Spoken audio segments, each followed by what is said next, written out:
Assalamualaikum warahmatullahi wabarakatuh. Apa kabar semuanya? Semoga kalian dalam keadaan sehat dan dalam kondisi yang kondusif dan memungkinkan untuk mendengarkan video ini. Pastikan kalian menyaksikan video ini dengan posisi duduk ya, jangan tiduran. Oke, hari ini Ibu akan melanjutkan materi dari menerapkan analisa pasar. Sebelumnya kita telah mempelajari mengenai pengertian analisa pasar, tujuan analisa pasar, ruang lingkup analisa pasar, faktor-faktor yang mempengaruhi analisa pasar, serta manfaat menganalisa pasar. Maka hari ini dan dalam video ini, Ibu akan melanjutkan materinya mengenai langkah-langkah dalam menganalisa pasar.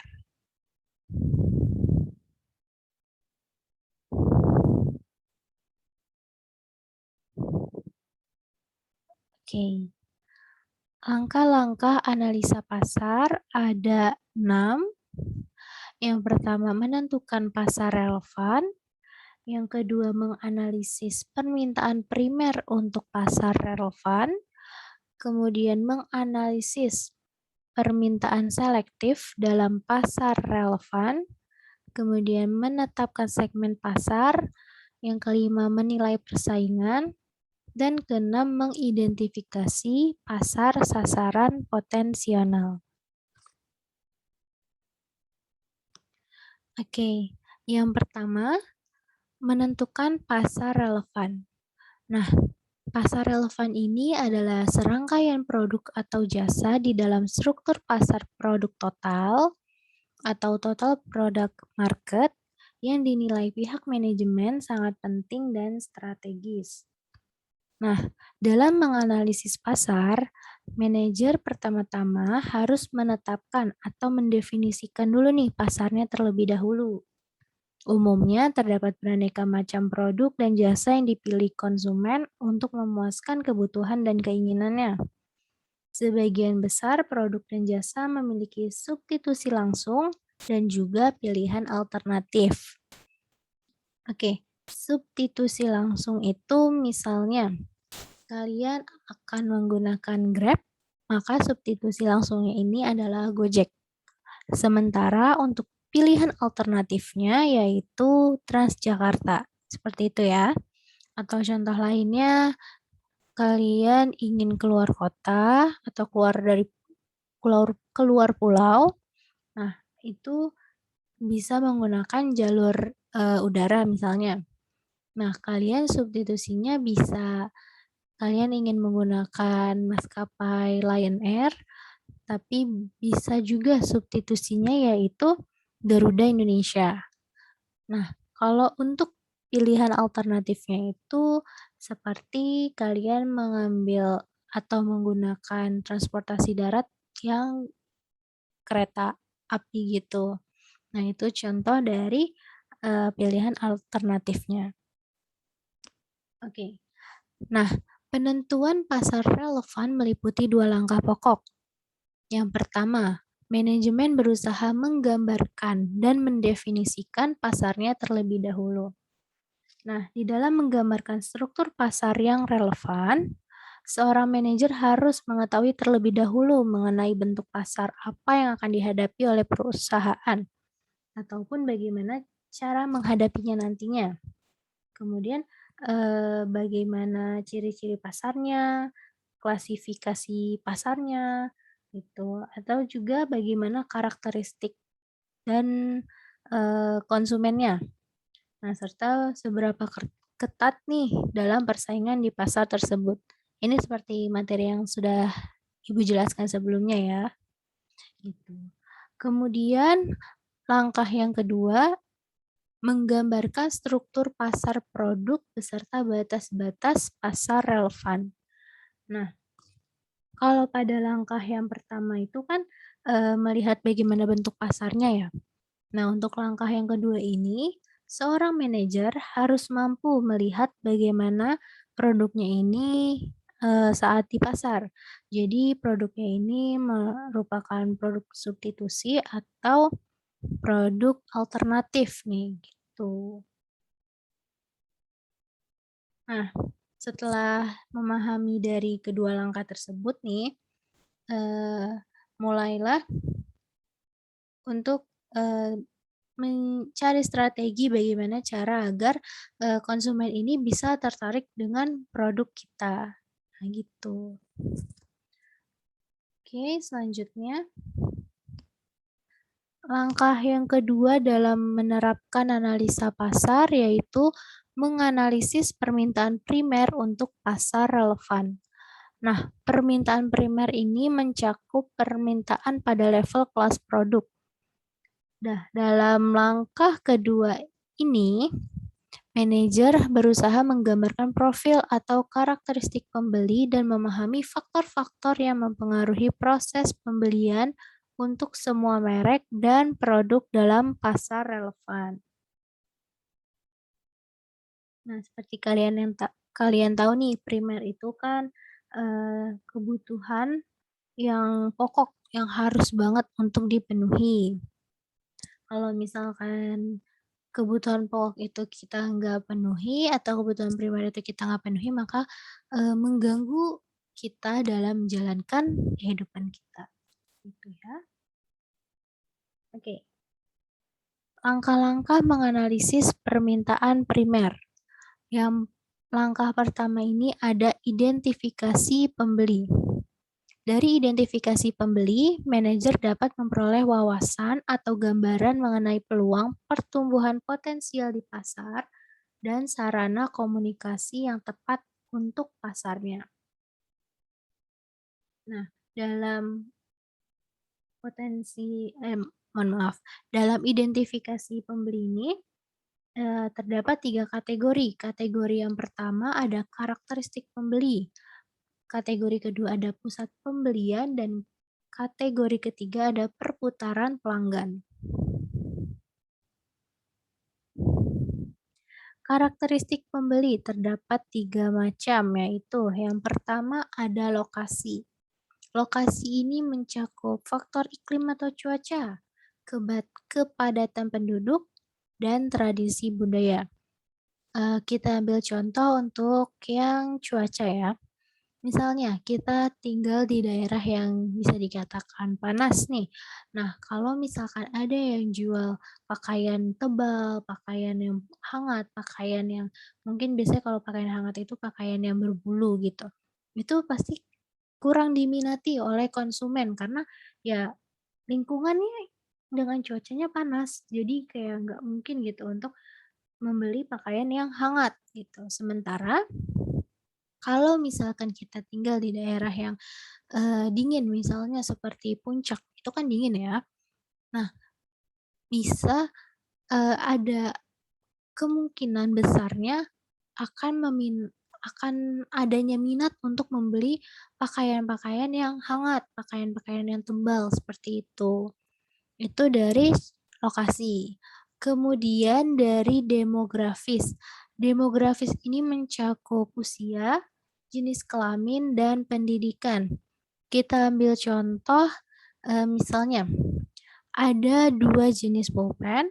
Pulpen yang pertama yang seperti kita biasa gunakan dan pulpen yang satu ini lebih kayak menonjolkan, dia ini pulpen yang bagus lah gitu, luarnya, seperti itu. Tapi harganya juga ya pasti berbeda. Misalnya harga pulpen yang biasa ini yang kita gunakan, 3 ribuan nih.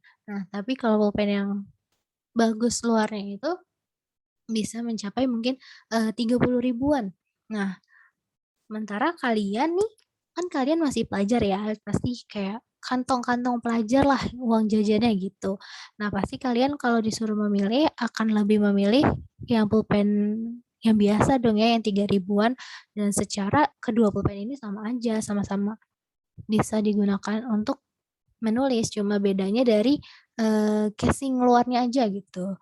Nah, dari situ bisa dilihat adanya perbedaan kedua pulpen dan targetnya. Jadi kalau pulpen yang biasa kita buat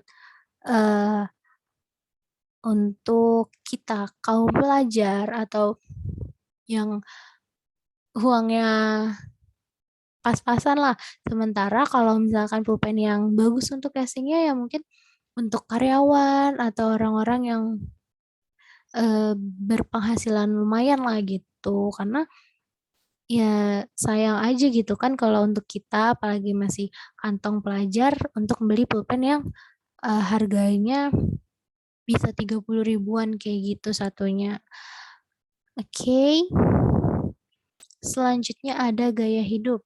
Nah, gaya hidup ini untuk gaya hidup ini dilihat atau digambarkan dari 3 indikator utama, yaitu aktivitas, itu di sini bagaimana orang menggunakan waktunya. Kemudian ada interest, itu apa saja yang penting bagi mereka, dan yang terakhir adalah opini, apa pendapat mereka tentang diri sendiri dan lingkungan sekitarnya. Kemudian kita lanjut. Oke, pusat pembelian. Oke, pusat pembelian itu adalah untuk suatu produk terdiri dari semua individu yang terlibat dalam keputusan pembelian. Nah, seringkali pembeli aktual bukanlah pengguna produk dan bukan pengambil keputusan. Ada 5 macam peran yang bisa dimainkan setiap individu. Yang pertama ada inisiator. Inisiator ini adalah orang yang memprakarsai atau mengidentifikasi kebutuhan pembelian produk tertentu. Oke, misalnya kita ambil contoh untuk inisiator, kita sebagai anak misalnya nih pengen makan sesuatu. Mungkin misalnya mau beli martabak telur nih, lagi mau makan, terus kita pengen beli pengen makan martabak telur. Nah, ini kita ajuin nih ke orang rumah. Nah, inilah disebut inisiator. Oke. Kemudian yang kedua ada influencer, yaitu orang yang mempengaruhi keputusan dalam pembelian. Nah, biasanya yang pengaruh ini bisa jadi saudara atau orang tua atau sebagainya ya. Nah, misalkan dari yang tadi inisiator ini bilang pengen beli martabak telur, nah didukung nih sama influencer buat iya nih boleh nih makan martabak telur nih kayak gini enak gitu. Seperti itu ya. Kemudian ada decider yang ketiga. Nah, decider itu orang yang memutuskan pembelian, seperti jadi tidaknya membeli suatu produk atau merek yang akan dibeli, kemudian tempatnya di mana, kayak gitu.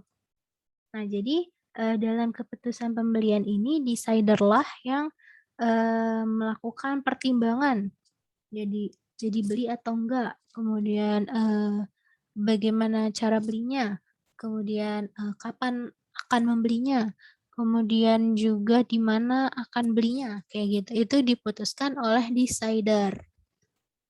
Kemudian dilanjutkan oleh buyer. Oke, buyer itu orang yang melakukan pembelian aktual. Oke, buyer itu yang melakukan pembelian aktual. Jadi, setelah diputuskan oleh decider, nah, jadi kalau udah decider memutuskan, oke beli.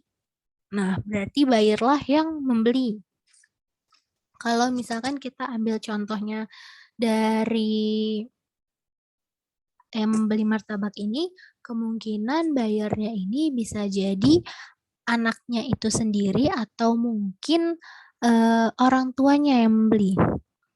Mungkin kan bisa jadi kayak anaknya yang minta melalui WhatsApp gitu ke orang tuanya yang mungkin sedang berada di luar. Nah, nanti orang tuanya yang beli gitu. Jadi orang tuanya yang melakukan pembelian aktual gitu. Nah, kemudian yang kelima ada user. User ini adalah orang yang memakai atau mengkonsumsi produk yang dibeli. Nah, karena bisa jadi belum tentu orang yang membeli barang tersebutlah yang akan mengkonsumsi barangnya.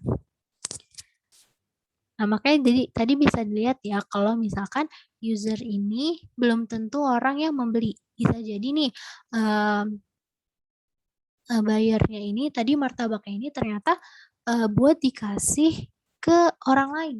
Nah, berarti usernya ini bukan si bayarnya ya, kayak gitu. Selanjutnya, perputaran pelanggan.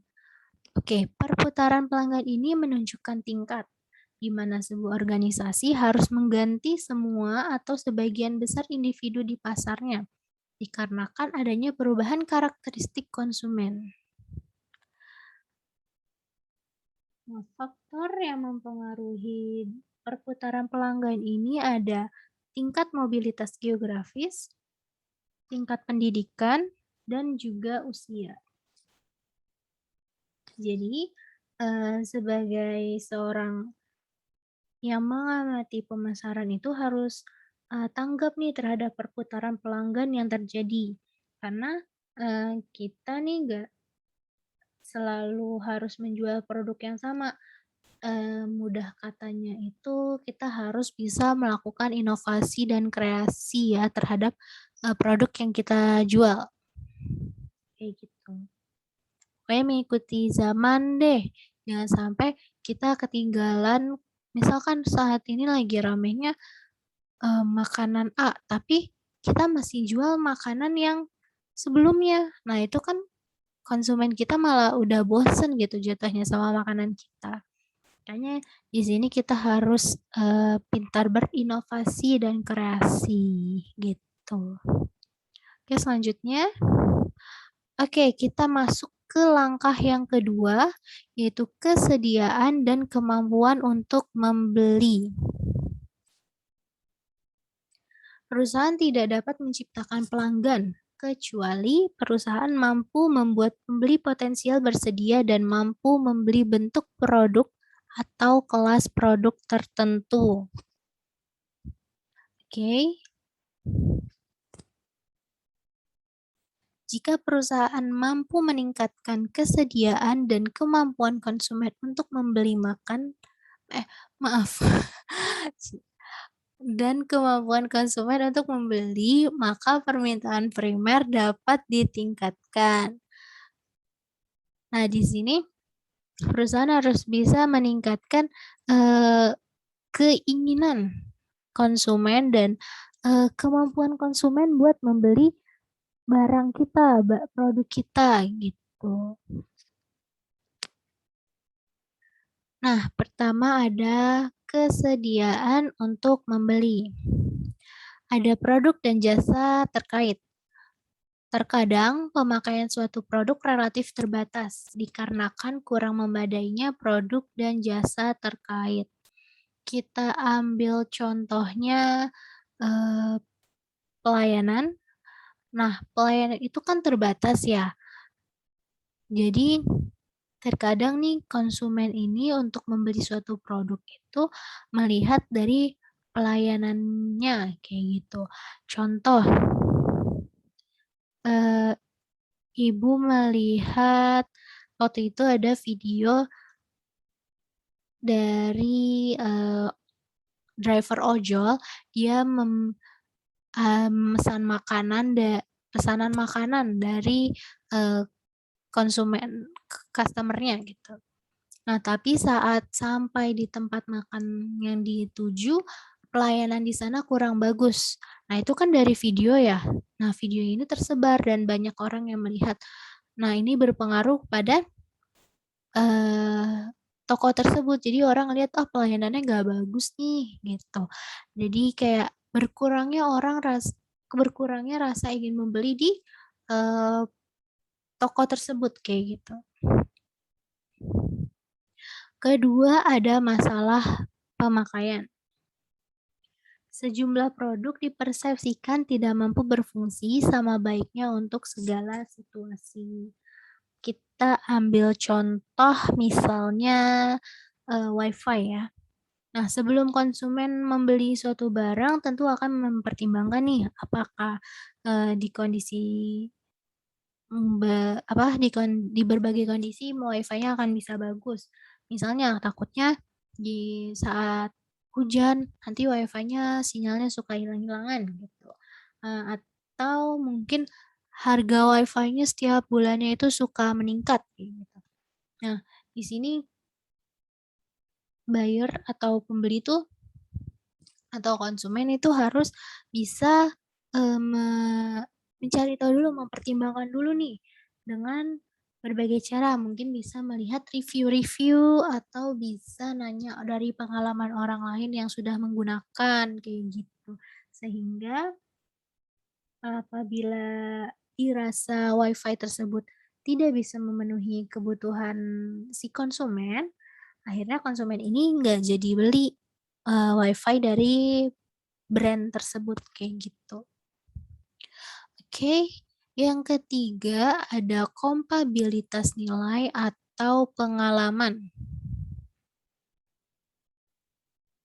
Apabila suatu produk baru mengangkut perubahan dalam hal perilaku pembelian atau pemakaian produk yang bertentangan dengan pengalaman konsumsi pelanggan atau nilai yang diyakini pembeli, maka tingkat adopsi cenderung akan rendah. Oke, kalau di sini dilihat kita sudah, tadi seperti pengalaman nih, kita udah sebelumnya pernah nyoba pakai WiFi merek A. Nah, di sana ternyata saat kita pakai WiFi A itu, sinyalnya suka hilang-hilangan kayak gitu. Kalau misalkan cuacanya nggak bagus, dia juga ikutan nggak bagus sinyalnya. Atau, harganya yang terus meningkat setiap bulannya. Nah, kemudian kita ingin mencoba mengganti yang baru nih, dan kita cek dulu nih, apakah sama dengan WiFi kita yang sebelumnya atau enggak. Kalau misalkan sama, maka, tingkat kita ingin membelinya itu berkurang gitu, karena ya sama aja, sama-sama suka jelek gitu sinyalnya atau sama-sama setiap bulannya suka naik gitu. Itu berdasarkan dari pengalaman. Oke, selanjutnya ada resiko yang dipersepsikan oleh konsumen. Nah, kesediaan konsumen untuk membeli ditentukan oleh tipe resiko yang dipersiapkan pelanggan yang potensial. Jadi biasanya sebelum membeli konsumen itu kan akan melihat ya kelebihan dan kekurangan dari produknya. Kemudian akan mempertimbangkan nih apabila dia mengkonsumsi atau menggunakan produk tersebut apakah bisa, ditoleransi atau enggak resiko-resiko yang akan ditimbulkan. Oke, kita ambil contoh mungkin, eee, barang second. Mungkin barang second itu kan, eee, terkadang ada resikonya ya, mungkin sebenarnya barang tersebut ada yang rusaknya, di bagian mungkin kameranya kah, atau apanya kah. Nah, tapi kita butuh nih, akhirnya kita beli, tapi kita siap nggak untuk mengambil resiko kalau misalkan, ya kita nggak bisa menggunakan kameranya, atau, resikonya ya kita harus betulin sendiri nih kameranya, gitu. Oke. Selanjutnya selanjutnya adalah kemampuan untuk membeli. Nah, kemampuan untuk membeli ini terdapat 3 faktor. Faktor yang pertama ada faktor biaya, faktor kedua ada faktor kemasan dan ukuran, dan faktor ketiga ada faktor ketersediaan spasial. Untuk faktor biaya ini apabila suatu barang tergolong discretionary item atau jika tersedia alternatif bentuk produk yang lebih murah, maka harga atau biaya terkait lainnya kemungkinan besar akan membatasi permintaan primer. Jadi mungkin mudahnya itu jika kita mau beli produk, dan ada produk substitusi atau penggantinya tuh yang lebih murah, maka kemungkinan besar kita akan memilih produk yang lebih murah tersebut. Tapi bisa jadi kalau misalkan kita beli produk A, itu harganya kita ambil contoh, beli handphone, harganya mungkin yang kita ingin beli ini 100.000 tapi itu udah lengkap semuanya, bahkan kalau ada servis pun ada garansinya, seperti itu. Nah, sementara substitusinya handphone merek lain itu mungkin harganya ya, eee, 50.000-nya, setengahnya dari harga, produk yang ingin kita beli. Tapi pelayan pelayanannya tuh nggak ada, dalam artian nggak ada garansinya atau mungkin, barangnya tuh, eee, kalau misalkan terjadi apa-apa, pihak, penjualnya ini nggak bertanggung jawab, kayak gitu. Nah, itu kan malah merugikan kan, jadi mendingan kita beli produk yang ingin kita beli awal nih yang 100.000 ini, karena sudah terjamin gitu kalau misalkan ada apa-apa, penjual ini mau tanggung jawab, kayak gitu. Kemudian ada faktor kemasan dan ukuran. Misalnya, konsumen ini membeli barang-barang untuk, kebutuhan bulanan. Jadi kan, belinya nih mungkin ya sebulan paling sekali atau 2 kali lah cukup. Nah, berarti kan nggak ter ibarat katanya berarti itu nggak terlalu sering ya membelinya. Nah, jadi karena nggak terlalu sering membelinya itu, jadi setiap sekali membeli langsung beli dengan ukuran yang besar, kayak gitu. Supaya dalam sebulan ini cukup untuk menggunakan satu produk itu satu piece dari barang itu aja, kayak gitu. Atau mungkin contoh lainnya ada kalau misalkan kita mau beli lemari.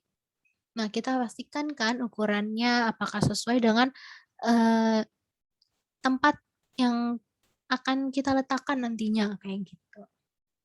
Kemudian ketersediaan spasial. Biaya mendapatkan suatu produk mungkin pula merupakan fungsi dari faktor lokasi. Selain itu, tingkat pembelian, tingkat produk yang bernilai rendah dan dapat ditunda dapat pula ditingkatkan dengan cara mempermudah akses konsumen. Oke, kemudian kita masuk ke langkah yang ketiga dalam menerapkan analisa pasar, yaitu menganalisis permintaan selektif dalam pasar relevan. Permintaan selektif ini adalah permintaan akan merek atau pemasok spesifik dalam pasar relevan. Dalam menganalisis permintaan selektif, manajer lebih berfokus pada pemahaman atas pilihan merek atau pemasok di dalam pasar relevan. Untuk memeriksa perbedaan-perbedaan, kebiasaan-kebiasaan para pembeli, dan pola pembeliannya, maka seorang manajer pemasaran harus menerapkan strategi segmentasi pasar.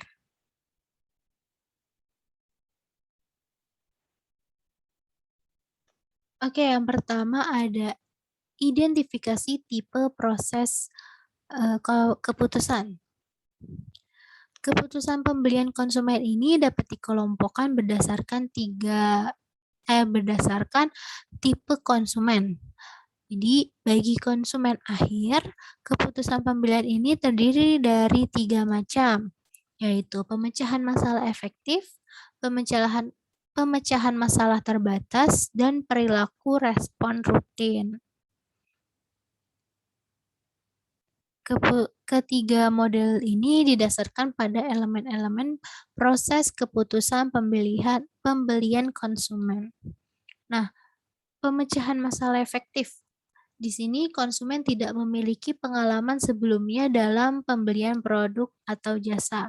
Jadi, selain itu juga bisa, produknya ini beresiko atau mungkin mahal, barang-barang mahal gitu.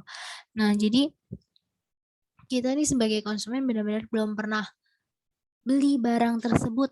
Kita nggak punya bayangan atau pengalaman untuk membeli barang tersebut gitu. Jadi kita benar-benar harus mencari tahu dari nol barang tersebut itu apa, kayak gitu. Kemudian untuk pemecahan masalah terbatas, konsumen memiliki sejumlah pengetahuan tentang kategori produk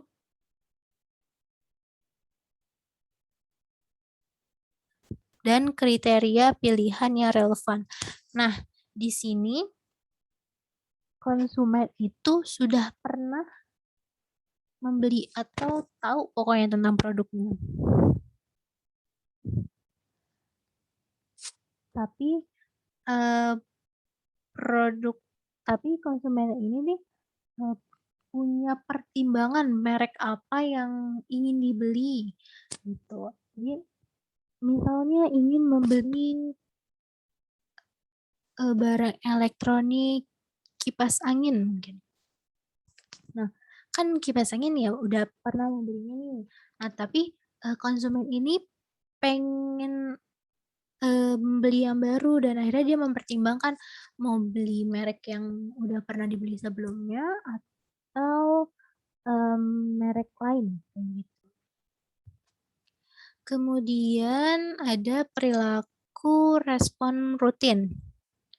Konsumen telah memiliki pengalaman dalam menentukan pilihan.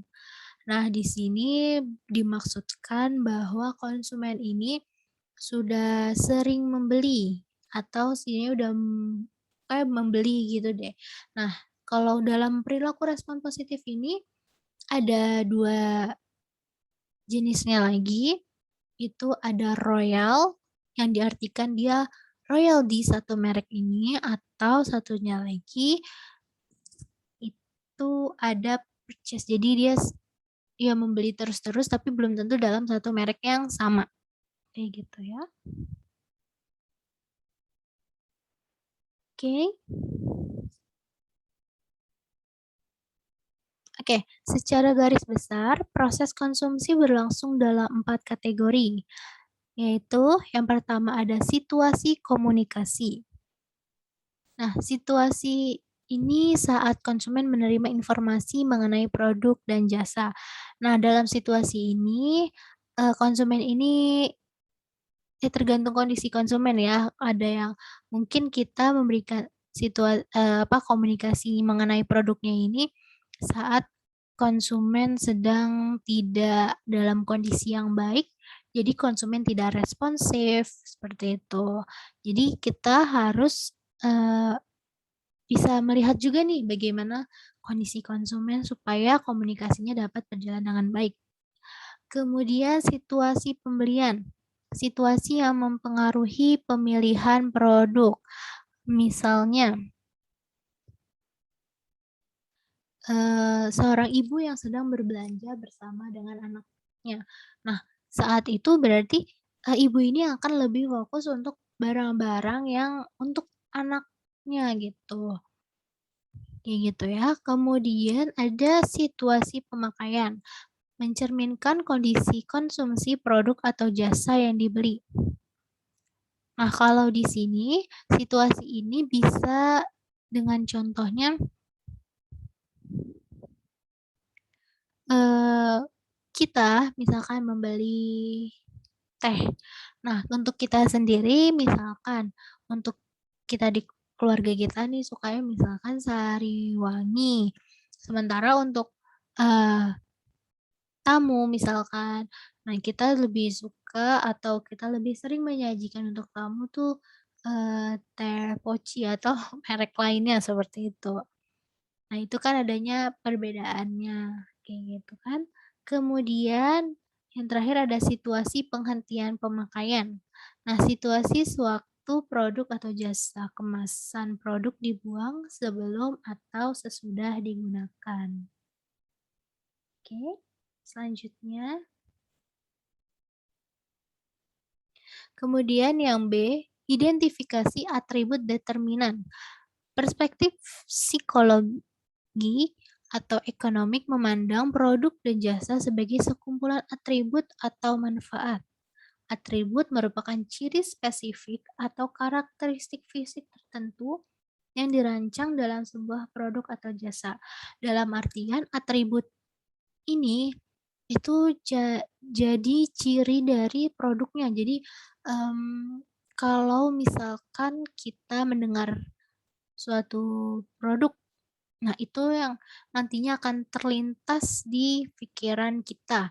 Nah itu jadi ciri dari suatu produk. Nah, sebagai bagian pemasaran, kita harus memikirkan juga nih, bagaimana menciptakan atribut determinan yang bisa membangun, mmm,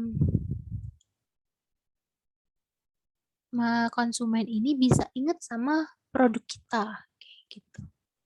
Seperti itu ya. Oke, selanjutnya ada langkah keempat dari menerapkan analisa pasar, yaitu menetapkan segmen pasar.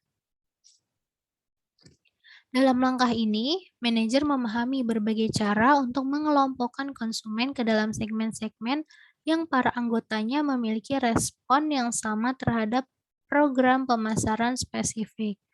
Nah, ada beberapa ketentuan untuk menetapkan segmentasi pasar yang baik. Yang pertama, segmen mudah dijangkau, kemudian segmennya itu mudah untuk diukur dan sesuai dengan kemampuan dari pemasarnya. Untuk langkah yang kelima, menilai persaingan. Manajer menilai produk atau mereknya dibandingkan dengan tawaran dari pesaingnya. Manajer harus mencermati persepsi konsumen terhadap produk atau mereknya dibandingkan para pesaing. Kemudian, salah satu cara efektif untuk mendapatkan informasi penting mengenai pesaing adalah melalui competitive intelligence. Oke, masuk ke langkah yang keenam atau langkah yang terakhir, mengidentifikasi pasar sasaran potensial. Langkah terakhir dalam analisis pasar yaitu mengidentifikasi pasar sasaran. Tujuan akhir dari tahap ini adalah mengidentifikasi peluang terbaik guna menciptakan pelanggan yang puas dan loyal.